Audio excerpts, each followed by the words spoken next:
नमस्कार, मैं हूं आपके साथ गौरव राजेंद्र। बुलेटिन की शुरुआत करते हैं। जयपुर में सीएम भजनलाल शर्मा ने बयान दिया कि इस दौरान सीएम ने कहा कि पेपर लीक माफिया के खिलाफ सख्त कार्रवाई हो रही है और हमारी सरकार संकल्प पत्र के एक वादे को पूरा कर रही है। आपको बता दें कि युवाओं को नौकरी देने के साथ ही पेपर लीक माफिया के खिलाफ लगातार कार्रवाई करते हुए गिरफ्तारियां की जा रही हैं। प्रदेश में पानी की आवश्यकताओं को देखते हुए हमारी सरकार ने ईआरसीपी यमुना जल समझौते को आगे बढ़ाया और नहरी क्षेत्र के लिए 2000 करोड़ का प्रावधान किया है। इसी तरह ब्राह्मणी नदी पर बांध निर्माण के लिए डीपीआर बनाने का निर्णय किया गया है। हमारी सरकार ने 19 फरवरी 2025 को बजट प्रस्तुत किया और 12 मार्च तक 15% कार्यों की स्वीकृति दे दी है। वहीं उपस्थित जनों को संबोधित करते हुए सीएम ने कहा कि हमारी सरकार ने यशस्वी कार्यकाल में विकास कार्य के भूतपूर्व प्रगति, जन कल्याणकारी सेवाओं और योजनाओं के सफल क्रियान्वयन और उल्लेखनीय उपलब्धियों पर प्रकाश डाला। साथ ही आगामी विकास योजनाओं और भविष्य के रोडमैप पर भी विस्तृत चर्चा की। बता दें कि जिसमें प्रदेश का समग्र विकास सुनिश्चित हो सके।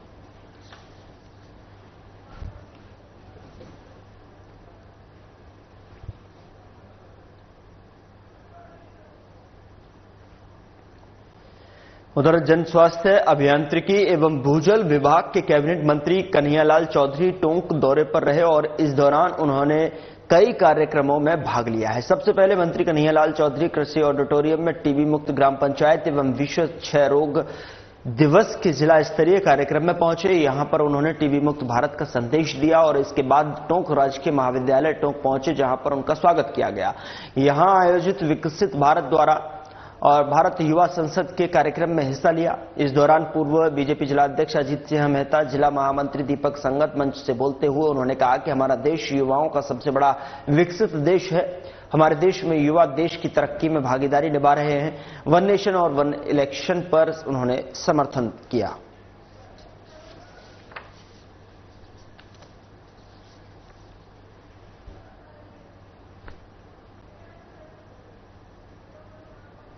राजस्थान की जनता को जो सबसे महत्वपूर्ण जीने के लिए उस जल दिवस की सबको मैं शुभकामनाएं देता हूं, बधाई देता हूं। और जिस तरह से आज पूरे देश के अंदर विकसित भारत, विकसित राजस्थान हमारे यशस्वी मुख्यमंत्री जी और देश के प्रधानमंत्री मोदी जी ने जिस तरह से युवा संसद का जो आयोजन किया गया, युवाओं से जो संवाद हुआ, आने वाले समय में जिस तरह से हमारा देश युवाओं का देश है, किस तरह से हमारा देश के अंदर क्या आवश्यकता है, किस तरह से विकसित हो, युवाओं की क्या राय है, देश का युवा क्या चाहता है, ये सारी जानने के लिए आज इस युवा संसद का इस गवर्नमेंट कॉलेज के अंदर आज इसका आयोजन किया। इसमें टोंक और सवाई माधोपुर जिलों के लगभग 150 से ज्यादा विद्यार्थियों का आज यहाँ पे आए हैं। इनके अंदर संवाद करेंगे हमारे प्रिंसिपल वगैरह सारे। इसके बाद इनके बच्चों की जो भी यहाँ पे जो टीम है इसमें छटनी करेगी।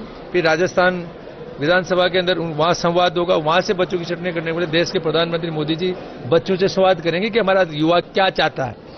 ये सारा कार्यक्रम हुआ। इसके साथ साथ आज जब वहां पे टीबी निवारण जो आखिरी छोर पे राजस्थान ने पूरे भारत के अंदर ये जो दिवस मनाया जा रहा है, हम चाहते हैं कि हमारा यहाँ का हर व्यक्ति स्वस्थ रहे और देश को आगे बढ़ाने में योगदान दे, क्योंकि जब व्यक्ति स्वस्थ नहीं रहेगा तो आगे काम कर नहीं सकता, अपने परिवार का पालन पोषण नहीं कर सकता, देश को मजबूत नहीं कर सकता।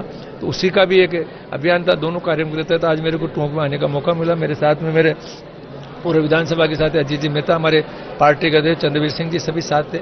और जिस तरह से मैं कहना चाहता हूँ सभी युवाओं को कि हम सब मिलके वन नेशन वन इलेक्शन से लेके जो भी मुद्दे हैं उसके अंदर हमारे डिस्कशन करें कि और भी कोई चीज हो, क्योंकि आने वाले इन 10 सालों के अंदर जिस तरह से देश के प्रधानमंत्री मोदी जी ने विश्व के अंदर जहां हमारा 11वें स्थान पे चला गया था, आज हम 5वीं ताकत बनकर हुए और आगे तेजी के साथ हमारा देश आगे कैसे विकसित हो, इस पर अपनी राय दी।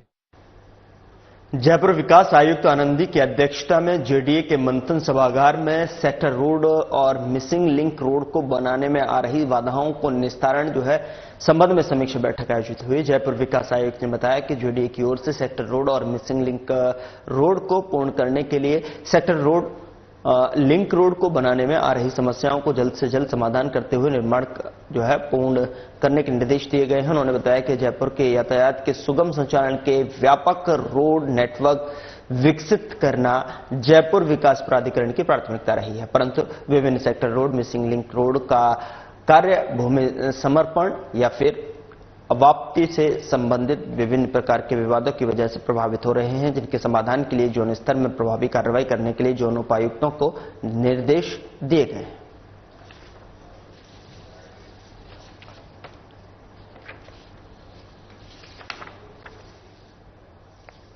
उन्होंने बताया कि जिस तरीके से जो है जेडीसी की समीक्षा बैठक हुई है, जिसमें मिसिंग लिंक रोड हैं और लिंक रोड हैं, उनको लेकर जो है यहाँ रोड मैप तैयार करते हुए दिशा निर्देश भी दिए गए हैं। जहां पर भी खामियां पाई गई हैं उसको लेकर जो है कहीं न कहीं यहाँ जोर दिया गया और साथ ही साथ यहाँ पर उन्हें उससे संबंधित अधिकारियों को दिशा निर्देश भी दिए गए हैं। मिसिंग लिंक और जो है लिंक रोड को लेकर जो है ये कार्य जल्द पूरा होने को लेकर जो है पूर्ण करने को लेकर आश्वासन दिया गया है कि किस तरीके से जो है इसका रोड मैप तैयार हुआ है और उसको लेकर जो है अमलीजामा इसको पूर्णतः पहनाने के लिए दिशा निर्देश देते हुए उन्होंने कहा कि ये कार्य जो है जल्द ही पूर्ण हो जाएगा।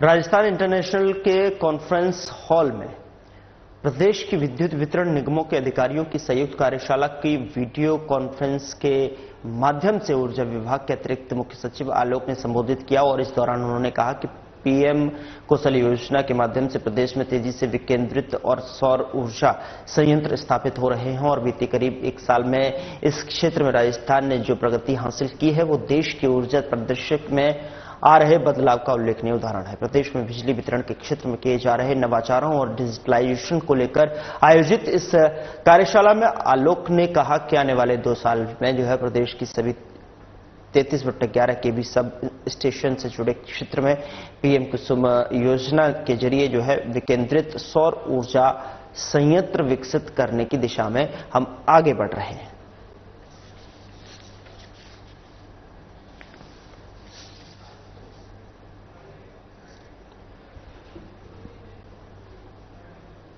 विकेंद्रित सौर ऊर्जा संयंत्र स्थापित करने की दिशा में डिस्कॉम्स के अधिकारियों की कार्यशाला आयोजन हुई, जिसमें अतिरिक्त मुख्य सचिव ने संबोधित किया जो है वीडियो कॉन्फ्रेंस के माध्यम से।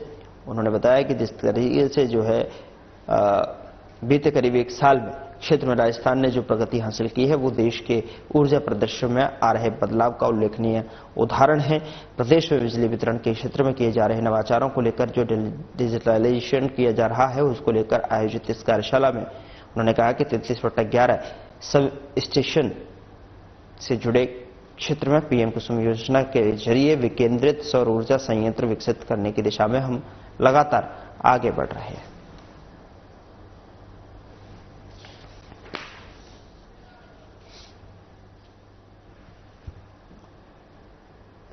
अनूपगढ़ के स्थानीय पुलिस थाने में संचालित महिला सुरक्षा और सलाह केंद्र में थानाधिकारी ईश्वर प्रसाद जांगीर ने सुरक्षा सखी संवाद पखवाड़े के तहत जो है सुरक्षा सखियों से संवाद किया। इस दौरान उन्होंने सुरक्षा सखियों को महिलाओं और बालिकाओं से संबंधित सुरक्षा कानूनों की जानकारी दी और उसका अधिक से अधिक वार्डों और गांवों में प्रचार प्रसार करने के लिए प्रेरित किया है। उन्होंने बालिकाओं के संबंध में जानकारी देते हुए गुड टच और बैड टच के बारे में विस्तार पूर्वक बताया। उन्होंने कहा कि स्नेह और देखभाल के साथ साथ किया गया टच यानी कि गुड टच होता है और परंतु किसी के छूने से अगर बालिका असहज महसूस करती है तो बैड टच में आता है। 16 मार्च से 31 मार्च तक आयोजित होने वाले इस संवाद पखवाड़े का मुख्य उद्देश्य महिलाओं और बालिकाओं में सुरक्षा और सशक्तिकरण की जागरूकता, आत्मबल, आत्मसुरक्षा, महिला अपराधों पर अंकुश लगाना है।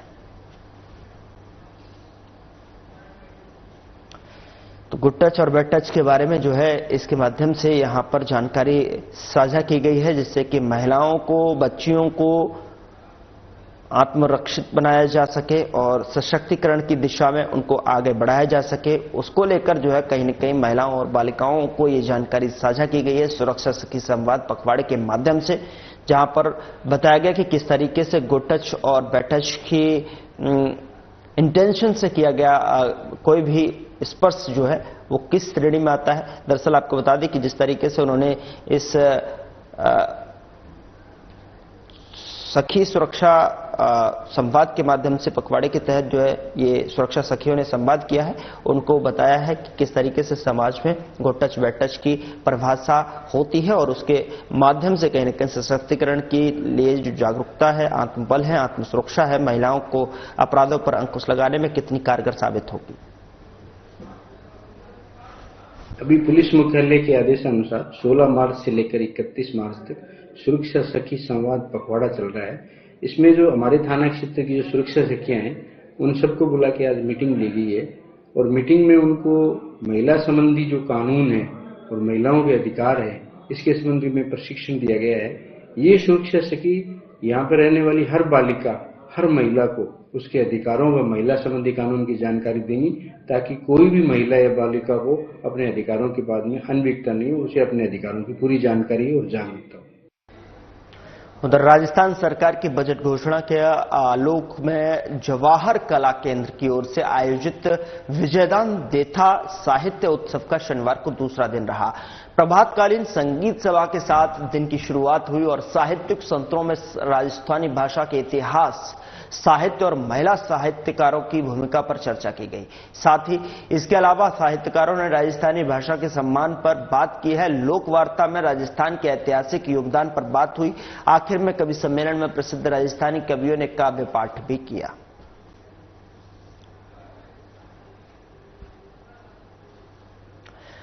अखिल भारतीय कांग्रेस ओबीसी विभाग के नेशनल कोऑर्डिनेटर और मध्य प्रदेश प्रभारी राजेंद्र सेन ने ओबीसी समुदाय के लिए जनसंख्या के अनुपात के आरक्षण कोटा बढ़ाने की मांग की है।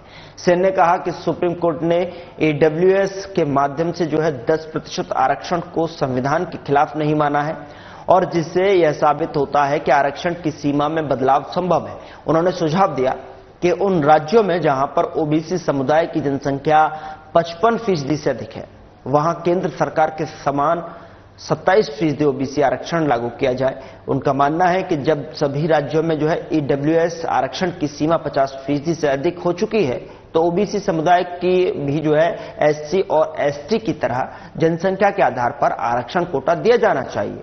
यह कदम समाज में समानता और न्याय की दिशा में एक महत्वपूर्ण कदम होगा। जनसंख्या के आधार पर ओबीसी आरक्षण को बढ़ाने की आवश्यकता है। जिन प्रदेशों में 55% ओबीसी समुदाय के लोग निवास करते हैं, उन राज्यों में केंद्र सरकार द्वारा केंद्र के बराबर 27% आरक्षण लागू किया जाना चाहिए ताकि ओबीसी वर्ग के लोगों को रोजगार मिल सके, उनका उत्थान हो सके और अंतिम छोर पे बैठा ओबीसी का व्यक्ति को लाभ मिल सके। महाराजा गंगा सिंह विश्वविद्यालय के गेट के सामने जो है छात्रों ने प्रदर्शन कर नारेबाजी की और छात्र पंकज चौधरी ने बताया कि पिछले 8 महीनों से छात्रों की मांगों पर विश्वविद्यालय प्रशासन ध्यान नहीं दे रहा है। अनेक विषयों की फैकल्टी रेगुलर नहीं है, कमरे जर्जर अवस्था में हैं, कमरों की छतें टूटी हुई हैं, 8 महीनों से कैंटीन बंद पड़ी है, राजस्थानी विषय के टीचर नहीं हैं और साथ ही आपको बता दें कि माइग्रेशन की फीस 150 रुपए से बढ़ाकर 600 रुपए कर दी गई है। सड़कों की मरम्मत करवाने जैसी 14 से 15 मांगे हैं जिनको लेकर जो है प्रदर्शन किया जा रहा है। से संबंधित कुछ मांगों को लेकर हम छात्रों के सहयोग के साथ ये जो विरोध प्रदर्शन करें, इसमें हमारी सबसे महत्वपूर्ण मांग है कि जो स्कूल ऑफ लॉ है उसमें परमानेंट फैकल्टी की नियुक्ति की जाए, क्योंकि काफी समय से यहाँ पर कोई भी परमानेंट फैकल्टी के रूप में टीचर नहीं पढ़ा रहे हैं। तो हमारी ये मांग है कि ये जल्दी से जल्दी किया जाए। उसके अलावा राजस्थानी विभाग को स्थायी किया जाए और जो यूनिवर्सिटी में जो सड़कें हैं वो क्षतिग्रस्त है उनकी मरम्मत की जाए। इसके साथ साथ माइग्रेशन फीस से संबंधित और जो विश्वविद्यालय के जो विभाग है उनमें पानी की सुविधा नहीं है उनको भी सुचारू रूप से ठीक किया जाए और बाथरूम की जो हालात खराब हुई पड़ी है उनको भी ठीक किया जाए। ऐसी कुछ 13-14 मांगे हैं जिनको लेकर हम आज वीसी सर को एक मांग पत्र सौंपेंगे और उनसे मांग करेंगे कि जल्द से जल्द इन समस्याओं की और जो हमारी मांगे हैं उनको पूरा किया जाए, जिससे संपूर्ण छात्र शक्ति को राहत मिल सके। आज महाराजा गंगा सिंह विश्वविद्यालय के अंदर सभी मेरे जो साथी हैं, भवानी सिंह जी तंवर हैं, राजेश जी गोदारा जी, अभिमन्यु जाखड़ जी हैं, हम सब ने क्या एक राय हो कि जो पिछले विश्वविद्यालय में पिछले 8 महीने से जो मांगे हैं वो अटकी पड़ी है। विश्वविद्यालय प्रशासन ध्यान नहीं दे रहा है। 8 महीने से यहाँ विश्वविद्यालय की कैंटीन बंद पड़ी है। विश्वविद्यालय के जो कमरे हैं वो जर्जर हुए पड़े हैं। आज राजस्थान का इतना बड़ा, प्रदेश का इतना बड़ा विश्वविद्यालय है जिसके अंदर राजस्थानी विभाग भी परमानेंट नहीं है, वो भी एक एसएफएस के तौर पर चलाया जा रहा है। अभी मैंने आपको तस्वीरें दिखाई थी, जिस तस्वीरों के अंदर विश्वविद्यालय की जो हालत है, ऊपर से छतें गिरने की नौबत आ चुकी है। इस बड़े विश्वविद्यालय के अंदर अगर ये हालत है तो इस प्रदेश के संभाग के जितने भी कॉलेज इस विश्वविद्यालय के नीचे आएंगे उनकी क्या हालत होगी। कितनी स्थिति मांग? कम से कम जो 2-3 डिपार्टमेंट है उनकी तो पूरी स्थिति एकदम खराब है। जो टीचर्स हैं वो परमानेंट नहीं है। आज 6 साल से विधि विभाग यहाँ संचालित किया जा रहा है, उसके अंदर एक परमानेंट फैकल्टी नाम। खबर हनुमानगढ़ के नौहर से है, जहां पर स्थानीय राजकीय उपजिला चिकित्सालय के जनरल सर्जन डॉक्टर जयपाल छिम्मा की बेहतरीन चिकित्सा सेवाओं का लाभ मरीजों को निरंतर मिल रहा है। डॉक्टर जयपाल ने अपनी टीम के सहयोग से गांव बरवाली निवासी 48 वर्षीय महिला विमला देवी की गर्भाशय से 11 किलो वजनी रसौली निकालकर मरीज को राहत पहुंचाई है। वहीं मरीज को खून की कमी के चलते पहले उसे 3 यूनिट रक्त चढ़ाया गया और फिर ऑपरेशन कर 11 किलो वजन से अधिक की रसौली को करीब 1-1.5 घंटे में निकाला गया है। आपको बता दें कि ऑपरेशन के बाद जो है विमला देवी स्वस्थ हैं। उनके परिजन खुश होकर डॉक्टर जयपाल छिम्मा का आभार व्यक्त कर रहे हैं। तो वहीं ऑपरेशन के दौरान उनकी टीम ने जो है डॉक्टर मेघना नैन, राकेश तालनिया, कमल भतेरी शामिल रहे और विदित रहे। इससे पूर्व भी डॉक्टर जयपाल छिम्मा ने अपनी टीम के सहयोग से अनेक जटिल से जटिल ऑपरेशन कर मरीजों को राहत पहुंचाई है। जी छिम्मा, उनके पास मेरी रिश्तेदार थी, उनका भी जो बच्चेदानी वाला ऑपरेशन हुआ है, उनके 11 किलो के लगभग वजन की एक रसौली निकली है और बहुत बढ़िया तरीके से सक्सेस हुआ है और बहुत बढ़िया डॉक्टर साहब ने भी हेल्प की है। सारे स्टाफ ने बढ़िया तरीके से नागरिक अस्पताल में ये ऑपरेट हुआ है और बहुत बढ़िया कोऑपरेट किया है सारे स्टाफ ने। डॉक्टर साहब का बहुत बहुत धन्यवाद। ये विमला नाम से मरीज है, ये बरवाली का रहने वाला था। ये मरीज काफी लंबे समय से इधर उधर घूम रहा था। भादरा भी जाके आया था, ये नौहर में भी 1-2 जगह दिखाया था इन्होंने प्राइवेट हॉस्पिटल में, और चूरू भी गए ये अपनी रिश्तेदारी के थ्रू, और फिर घूमते घामते मेरे पास पहुंचे थे और किसी ने बताया कि भैया नौहर में सरकारी हॉस्पिटल में फ्री में ऑपरेशन हो जाएगा आपका। इस आधार पर मेरे पास आए थे। मैंने फिर इनकी जांच करवा के देखा तो इनमें खून की कमी थी। मैंने खून की व्यवस्था करवा के 3 यूनिट की खून चढ़ाया था पहले, और मरीज आज सुबह खून की पूर्ति होने की वजह से फिट था। बाकी सारी जांचें चेक करवाने के बाद में एनेस्थीसिया वालों से फिर आज हमने इसका एक बड़ा ऑपरेशन किया था। ये लगभग 11 किलो के आसपास की जांच निकली थी, तो काफ़ी लंबे समय से इसको परेशानी कर रही थी। 6 महीने से परेशान थी महिला, और बढ़िया अच्छे से ऑपरेशन हो गया मेरे। सर, काफ़ी बड़ी रसौली का सफल ऑपरेशन किया है, तो इतने ऑपरेशन में कितना समय लगा होगा? लगभग 1.5 घंटे का टाइम लगा था मेरे को। 1.5 घंटे में ऑपरेशन आराम से हो गया। सर, आप मरीज पूर्णतः स्वस्थ है? बिल्कुल, मरीज पूर्णतः स्वस्थ है। अब मरीज को थोड़ा सा ऑब्जर्वेशन के लिए हमने आईसीयू में रखा है आज के लिए, बाकी मरीज पूरी तरह से स्वस्थ है। उधर टोंक के सुभाष बाजार स्थित राधे ज्वेलर्स पर चोरी का माल खरीदने का आरोप लगाते हुए मकराना पुलिस एक चोर को लेकर पहुंच गई, जिसके बाद व्यापारियों में हड़कंप मच गया। व्यापारियों ने मामला झूठा बताते हुए रोष जताया है और व्यापारी इकट्ठा होकर एसपी ऑफिस पहुंचे। आपको बता दें कि एसपी ऑफिस पहुंचने के बाद उनका आरोप था कि मकराना पुलिस टीम जांच के नाम पर अवैध वसूली करने की जो पहुंची थी, और आपको बता दें कि व्यापारियों ने टोंक पुलिस से सही जांच करने की मांग की है, जिसको लेकर सीओ राजेश विद्यार्थी ने व्यापारियों को जो है उचित अनुसंधान करने का आश्वासन दिया।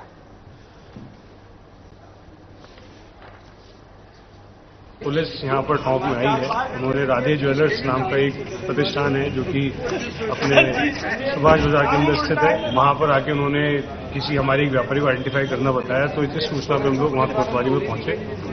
वहाँ जाके पता पड़ा कि साहब एक मोगिया है जो कि मालपुरा का रहने वाला है, उसने आइडेंटिफाई किया है कि हमारे जो राधे ज्वेलर्स वाले व्यापारी हैं उन्होंने यहाँ पर उसे माल खरीदा है। तो इस संबंध में हम सारे व्यापारी इकट्ठे होकर वहाँ पर पहुंचे। हमारे द्वारा इस संबंध में एसपी साहब को सूचना दी गई। दूसरा, इसके अंदर ये जो मकराना पुलिस है या फिर जो नागौर की पुलिस है, उसकी जो भूमिका है वो इससे संदिग्ध पाई जाती है, क्योंकि यही एक मोगिया ये मोगिया पहले परबतसर में 3 मामलों में यहाँ टोंक आ चुका, परबतसर खत्म हुआ, मकराना में यहाँ पर आ चुका। वही आदमी आता है, अलग अलग लोगों को आइडेंटिफाई करता है कि मैं कभी बोलता है मैंने इस दुकान में बेचा, तो पुलिस उसको गिरफ्तार करने चली जाती है। फिर वो मामला निमटता है, दूसरे केस में दूसरे व्यापारी के पास चल जाता है, फिर उसी केस में तीसरा व्यापारी चल जाता है। तो ऐसे इसलिए यहाँ हमें एक शंका है कि ये मामला संदिग्ध है और कहीं ना कहीं नागौर पुलिस की जो भूमिका है वो इस मामले में कहीं ना कहीं संदिग्ध है। अब पुलिस ऐसी जानकारी में आया है कि मकराना पुलिस की कोई टीम जो है एक चोर को लेके यहाँ अनुसंधान के लिए आई थी और मार्केट में किसी व्यापारी के यहाँ कोई चोरी का माल देने का ऐसा प्रकरण था, जिसमें व्यापारियों ने का एतराज था कि हमें माल नहीं दिया है। इस बात को लेके ये मतलब उनको विरोध स्वरूप जो है वो यहाँ इकट्ठे हुए थे। इनसे बातचीत हो गई है और इन्होंने कहा कि अनुसंधान सही तरीके से कराया जाए, तो इनको आश्वासन दिया कि अनुसंधान सही तरीके से होगा और ये आश्वस्त होते। सर, इन गंभीर आरोप भी लगाए हैं, मोगिया को लेकर आती है कि पैसा वसूली करती है, इस तरह के। नहीं, इस तरह का हमें कोई आरोप नहीं लगा। उधर बारां जिले की थाना मांगरो पुलिस ने 2 महीने पहले रॉयल्टी ऑफिस में घुसकर तोड़फोड़ और मारपीट करने के मामले में 6 आरोपियों को गिरफ्तार किया है। एसपी राजकुमार चौधरी ने बताया कि 21 जनवरी को जो है महावीर वैरवा ने थाना मांगरोल में एक रिपोर्ट दी थी कि वो बजरी ठेकेदार प्रमोद मीणा के पास जो है मुनीम का काम करता है। शाम करीब 5 से 6 बजे के बीच में ऑफिस में कुछ लोग घुस गए और मारपीट करके गाली गलौज करने लगे। वहीं घटना की गंभीरता से लेते हुए एसपी चौधरी ने वृत्ताधिकारी अंता शिवजी लाल के सुपरविजन और एसएचओ महेंद्र कुमार मीणा के नेतृत्व में गठित की गई टीम ने सूचना और तकनीकी मदद से वांछित अपराधी को गिरफ्तार कर जेल भेज दिया है। फिलहाल पुलिस आगे की जांच पड़ताल में जुटी हुई है।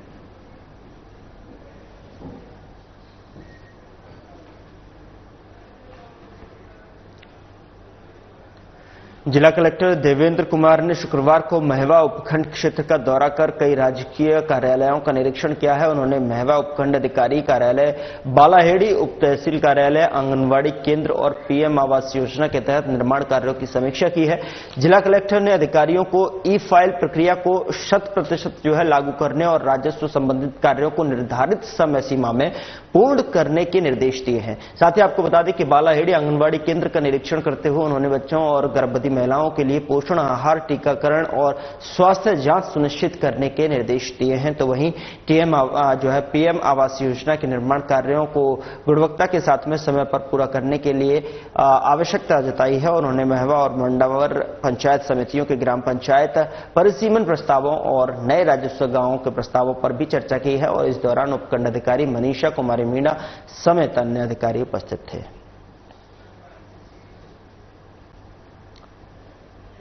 बेटी बचाओ बेटी पढ़ाओ योजना के तहत वित्त वर्ष 2024-25 में किए गए कार्यों की समीक्षा के लिए कलेक्ट्रेट सभागार में जिला स्तरीय टास्क फोर्स की बैठक का आयोजन किया गया और बैठक की अध्यक्षता जिला कलेक्टर कानाराम ने की है, जिसमें कई विभागों के अधिकारी और प्रतिनिधि उपस्थित रहे। आपको बता दें कि बैठक में बालिकाओं की शिक्षा, सुरक्षा और जागरूकता बढ़ाने के लिए कई महत्वपूर्ण निर्णय लिए गए हैं। शिक्षा और पुलिस विभाग के समन्वय से ब्लॉक स्तर पर आत्मरक्षा प्रशिक्षण शिविर आयोजित करने, ग्राम पंचायत स्तर पर बेटी जन्मोत्सव मनाने और एकल बालिका योजना के तहत माताओं को प्रोत्साहित करने पर चर्चा की गई है। बालिका विद्यालयों में ट्रैफिक नियम, नवीन कानून व्यवस्था और आत्मरक्षा कैंप आयोजित करने का प्रस्ताव भी रखा गया और इसके अलावा शिक्षा और खेलकूद में उत्कृष्ट बालिकाओं को सम्मानित करने के लिए कॉफी विद कलेक्टर कार्यक्रम की पहल की गई है।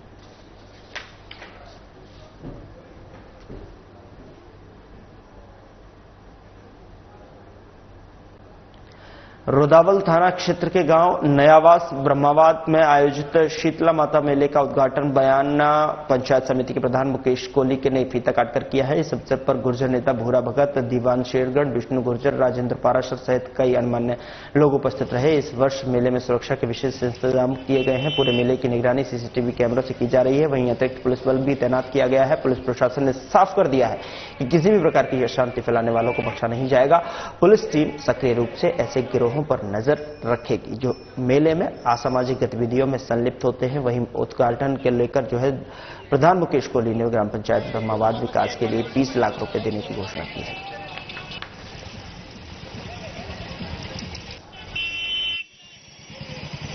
मेन चीज जो मेले का आयोजन होता है, हम चाहते हैं लोग दूर दराज से लोग यहाँ पर आते हैं, उनमें आपसी स्वागत प्यार प्रेम इसमें बढ़ता है। मैं सरपंच साहब का धन्यवाद देता हूं कि जिन्होंने इस मेले के जो नए तरीके से जो रोड बनवाया है ये आम जन में बहुत अच्छी सुविधा के लिए है। अभी कुंड का भी उद्घाटन होगा, शीतला कुंड का वहाँ पर उद्घाटन में हमारे सरपंच साहब ने मुख्य अतिथि के रूप में मेरे को सम्मानित किया है।